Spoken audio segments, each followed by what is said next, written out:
Hey, welcome back to the channel.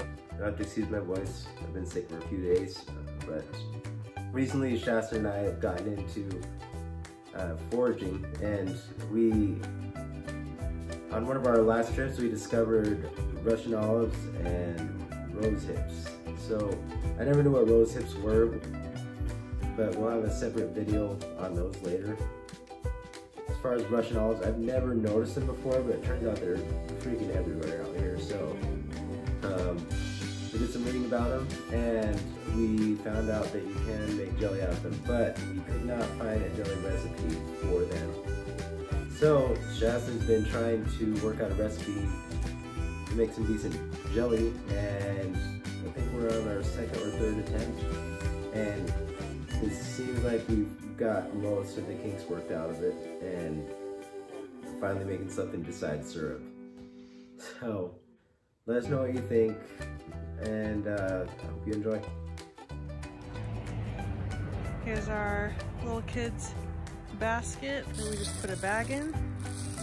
We're going to use to collect some Russian olive berries.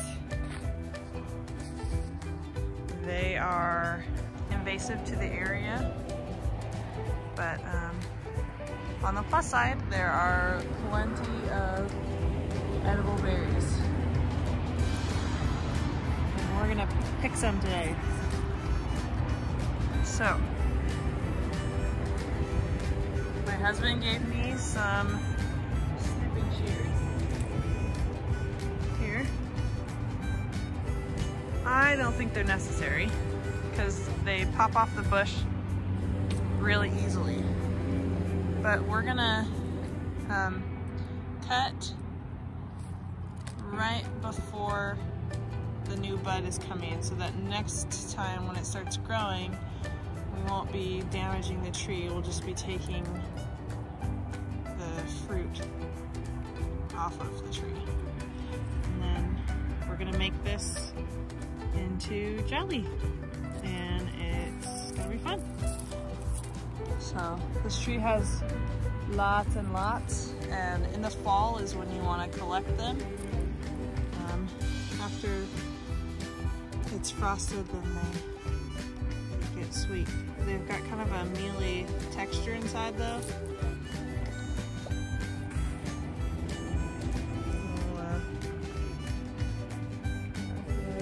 And there's a seed inside. You can see it's kind of grainy, but it's sweet.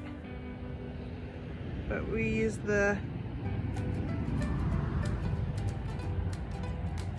inside of this. We'll strain it through a jelly bag and make something yummy. But let's do some picking.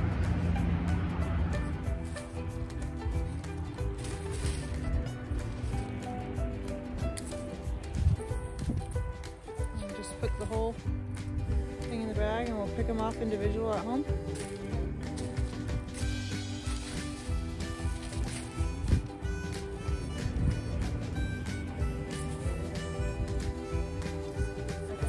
Not really necessary.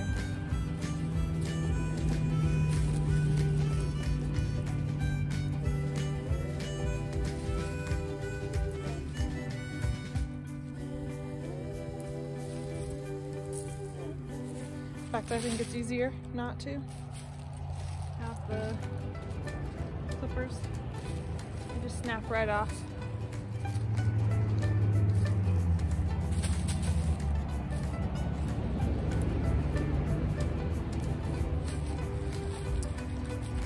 One tip I have is just to, if you start up higher, then you can get more berries, because by the time you start coming down, it gets lighter and the branches start to spring up higher, and you might not be able to reach as many berries if you don't start up higher and then go down.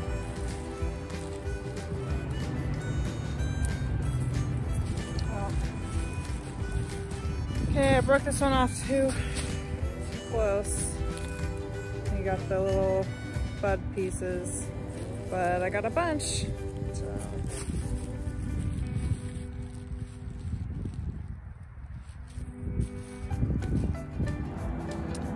Alright, this is what I have so far. I'm just gonna go ahead and finish filling up this basket, but looking forward to making jelly. Okay, so here's a spot that's a good serious jackpot. Collect all those next. Alright guys, a few quick facts about this fruit. It's fairly nutritious, rich in vitamins A, B1, C, E, calcium, magnesium, sodium, phosphorus, manganese, potassium, and iron. It's also a great source of your essential fatty acids. Historically, it's been used for just about everything, including treatment for diarrhea. As far as research goes, its main medicinal properties are for pain and inflammation, especially rheumatoid and osteoarthritis. One study showed that alcohol and water extracts of it are an effective muscle relaxant comparable to diazepam. If you want more information on the nutrition and history of this fruit, you can go visit Herbhound at Blogspot. It's a pretty interesting blog. And also consult a qualified physician before starting any herbal regimen, and always be 100% sure of what you're eating when foraging. Okay, this is how much we ended up getting, and we're gonna go through and pick all of the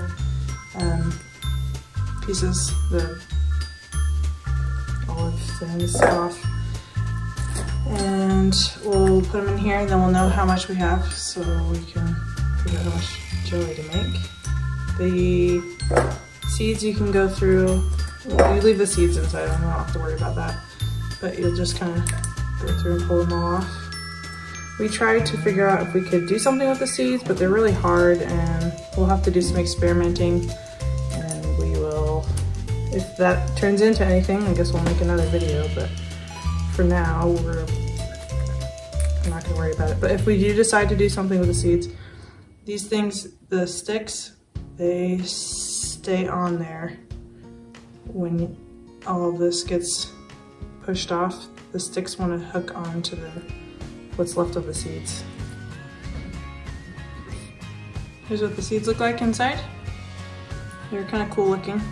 And we tried to make flour, but it really got stuck in our grinder. So we're not gonna do that. We need to try a different plates on the grinder. But anyway, we're gonna go ahead and finish that, and then we'll show you where we're at with that.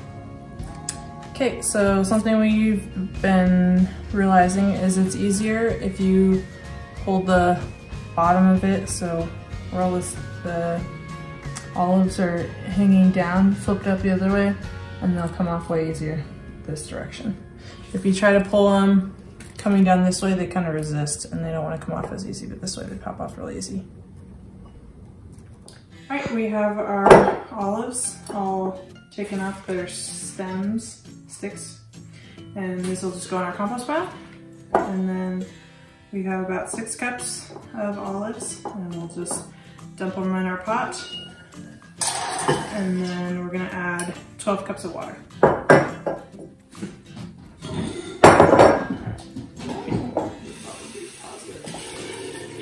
Alright, 6 cups of water.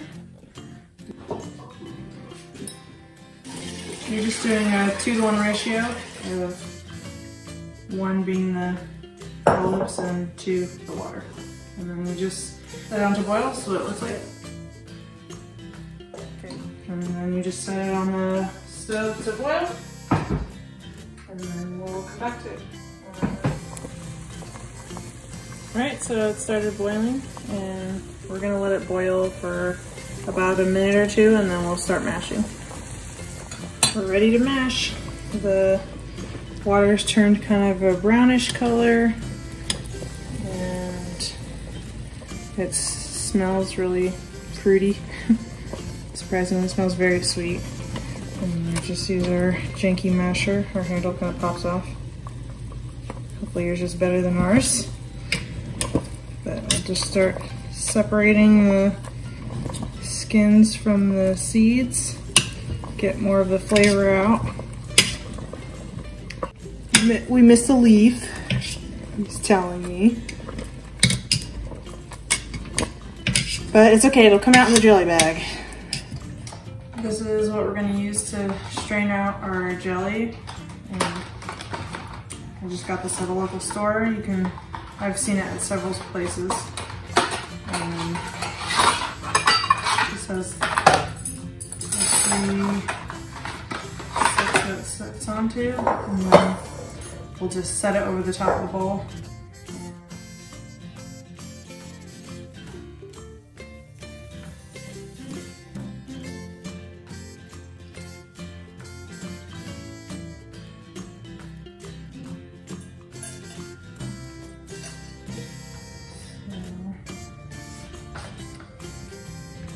And I just have the bag.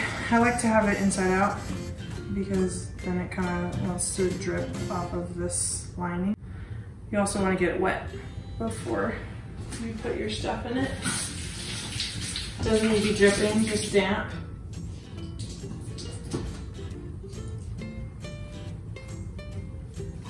And as you can see, we've been using ours. Kind of stained, but I promise it's clean. We've washed it.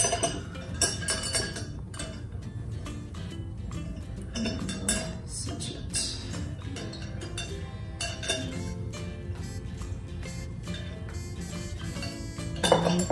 Now it's ready to go. Okay, so while our olives are cooking, we're gonna prep our jars for water bath canning. We don't actually have a water bath canner, but you can also just have a like a tray or something.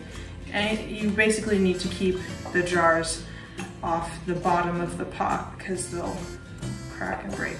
So before you do any of that, you want to wash your jars with soapy water and rinse them. And you want to check all of your jars to make sure there are no dings or defects or cracks or anything like that, even if they're brand new. And then we just have our pressure canner thing, and we took the tray out of the bottom of here.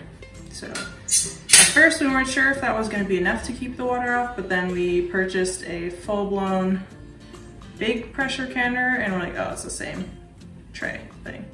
So we know that this works just fine. And then we'll just place them in here, boil it for, our area will have to do 15 minutes, but you're supposed to do, if you're below 10,000 feet, then, below 1,000 feet, no, hold on. Wait, what was I trying to say? Okay, if you're below 10,000 feet, it's 10. If you're below 1,000 feet, it's 10 minutes. And every 1,000 feet above that, it's an extra minute. So we have to do 15 minutes. And then we'll just kind of keep them hot, simmering. We'll turn it off, but leave it on our stove. We'll kind of keep it warm until we're ready to fill our jars. So as you can see, we changed our minds. We filled up the other stock pot, and there wasn't enough head space or like space above the top of the cans to have it be boiling for a long time without spilling out everywhere. So we're using our pressure canner as our stock pot to boil our cans. But we're still just doing the water bath canning method. And then this is how the olives are looking. Seeds are pretty separated, the color is a lot darker now, and we are ready to strain. We just kind of let it go while we got our stuff ready. It's probably been boiling for about 10 minutes or so. Even if you don't worry too much about how long you boil it this time. The idea is mostly to get the seeds separated, and we'll do more boiling after we strain it. All right, so we're gonna strain it. We're gonna pour it into here first. So I wanna see how much liquid we have after straining it, but we're gonna do it in stages. pretty red color.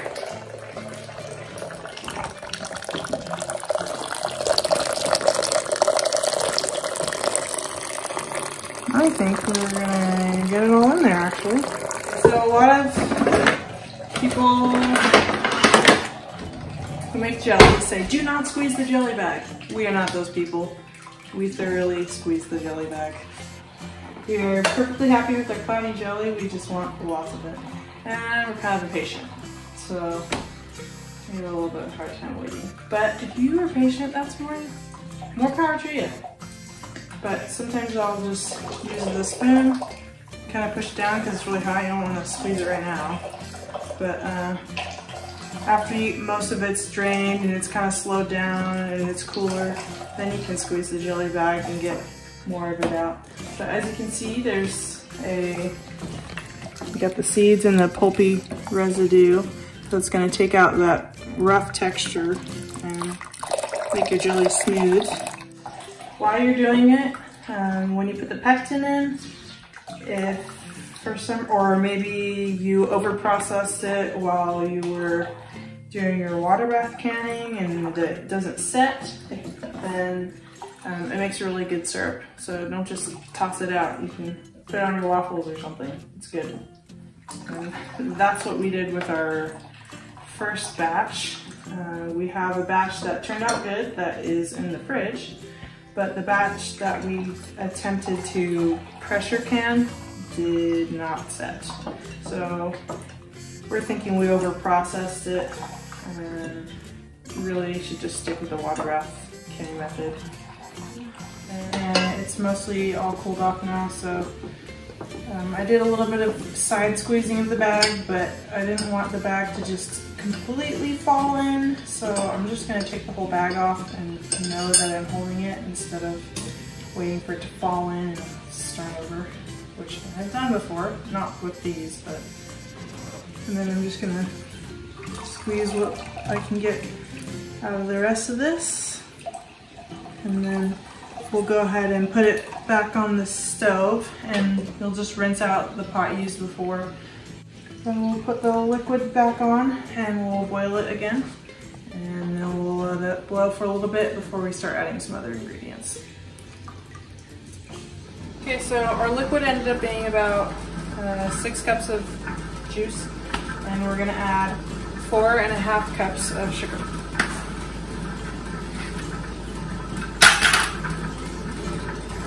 And we just let it boil for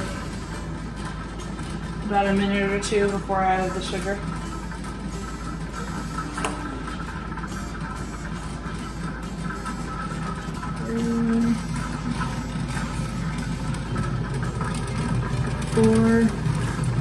Yeah, this nifty cup that has the half in there too.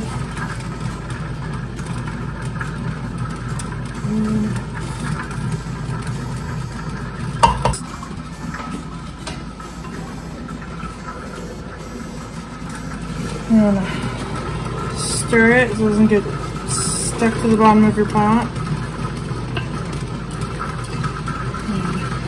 You'll feel like it's smoother. Right now it's kind of gritty. Feel it with my spoon. And when it's all dissolved, then we'll add in our lemon juice. Okay, now the sugar's all dissolved in there, and it's really pretty red. And we're gonna add,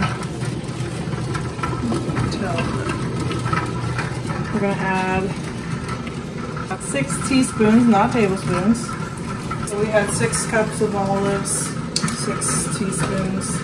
If you're only doing 3 cups of olives, you can do 3 teaspoons of lemon juice. And then you're gonna let that boil until it gets really bubbly and syrup looking. Now I'll show you what that looks like when we get there. And then we'll be ready to put the pectin in. Okay, so I get really impatient standing here on low, so I actually didn't leave it on low. I turned it back up to about medium for a little while until it started doing more bubbling. You can come see. And then eventually I bumped it up to high for just a little bit to see if it was starting to bubble, you'll get lots of teeny tiny bubbles. You want to kind of start looking like that. And then we're gonna put this whole package of Sure Gel pectin, and it's the for no sugar or, let's see, less or no sugar needed recipes. And then just do the whole pack for the 6-cup ratio. Ooh, bubbly. Turn down. You want to make sure you get all of the little clumpy pieces out. And in fact, I'm going to use a whisk for that. And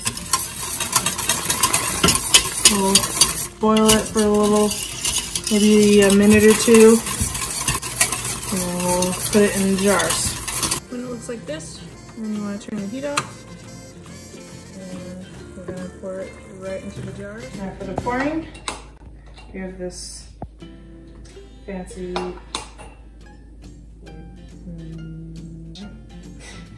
okay. Here's our fancy funnel. We're gonna pour our jelly. You want about a 1/2 inch of headspace.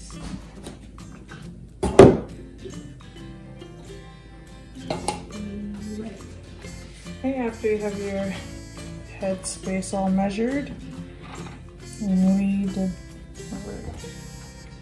a little measuring stick. We did ours at 3/4 inch.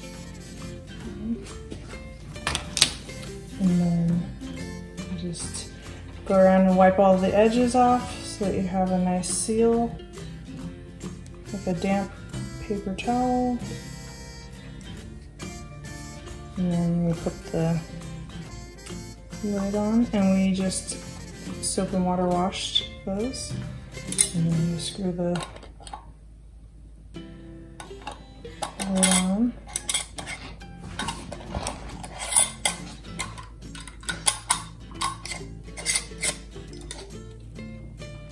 And then it's ready to go in the water bath canner. Okay, so we have our water that's boiling, and we're just gonna go ahead and put our prepared jars in, and we're gonna process it at for 10 minutes for our altitude.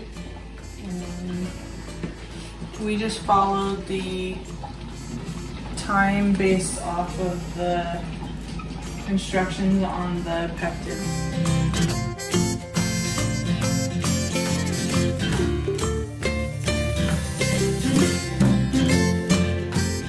Have to watch it and make sure that the water is completely covering the jars while it's processing. And since we have a lot of extra space, then we went and filled it up pretty high so I don't have to babysit it. I want to be able to give it some time to boil off, but not have to mess around with it too much. But sometimes your pot doesn't have all that extra space, and you want to have like a tea kettle or something with hot water prepared so you can pour it in and keep the water level high. You want it to bring to a full boil. We are using our pressure canner, obviously, but we don't want it to seal the pressure canner, so we didn't put the thermometer thingy in there, so there's a hole to let the steam kind of escape, and we're not even going to seal it up.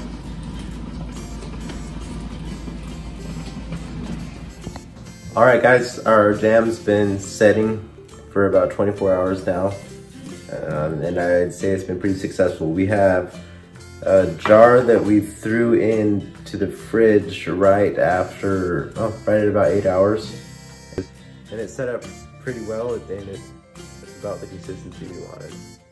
It's not completely solid, and it's still soft enough to spread. This is what it looks like after setting at room temperature. It's still pretty thin, but these two were processed the same. This one should thicken up after it goes in the fridge for a while. This is a jar that we took from our last batch, and instead of canning it, we just put it in an old jar and threw it in the fridge to use right away. We didn't need to preserve it, so we weren't worried about processing it another time. But it turned out about the same as our can that went in after 8 hours. Yep. I'll show you how that spreads.